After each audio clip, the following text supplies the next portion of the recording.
This video will demonstrate how to strip and wax your floor. Your first step is to gather all of your equipment. You could download the list titled Floor Stripping and Waxing Material List and all these procedures at GreatWesternSupply.com.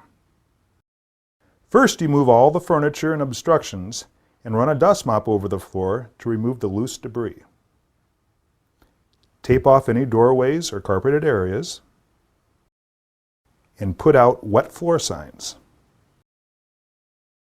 Now put on your gloves and goggles, then put water in the stripper bucket and add the stripper. Take some baseboard stripper and spray it onto the baseboard. This gets the built-up wax and dirt off the baseboard. Give it a few minutes to dwell.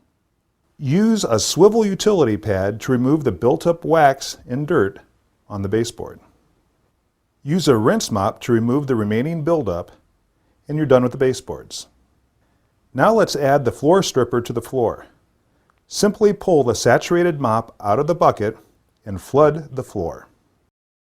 After 10 or 15 minutes of dwell time, go ahead and remove the buildup wax along the baseboards by using a swivel utility pad. Sometimes we call them a doodle bug. You should use the swivel utility pad around the areas you don't want the machine to throw a stripper all over. You could also use a long-handled razor blade to remove wax buildup rather than the doodle bug. Now it's time to set up the floor machine. We're going to use floor pads, so you'll take the pad driver and put it on the floor machine. Then you use the floor pad on that. You can use a black, thick, traditional stripping pad, a 3M high productivity pad. Today we're going to be using the ProLink Maroon Dominator stripping pad. Double scrub the floor with the floor machine, being sure to keep the machine in front of you because the floor gets very slick. If you're not careful, you're going down. Now that you scrubbed up the floor finish, it's time to pull it up with the wet vacuum. You can use an automatic scrubber or just a regular mop for small areas. For this floor, we're using a wet vacuum. Make sure the floor is dry and then add the floor finish to the bucket. Take a can liner and put it inside the bucket. This keeps the floor finish from getting contaminated, and it also makes cleanup a lot easier. Okay, the floor finish is in the bucket. Now we can lay the finish by either using a flat mop system or a monofilament mop. The traditional blue and white candy striped floor finish mop. I personally like the old school method, the screw-in top rayon mop. I like these because they rotate. We saturate the mop full of wax and put it in the wringer. Don't wring it, just give it a little tamp.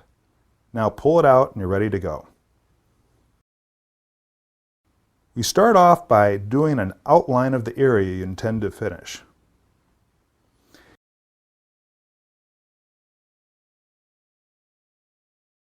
You finish your outline, reload your mop with wax,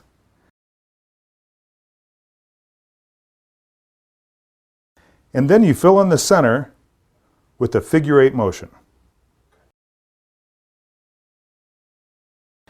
After about 30 minutes, depending on the humidity, you're ready for the next coat. To help dry time, you can have a fan in the room to move the air, but do not point it on the floor.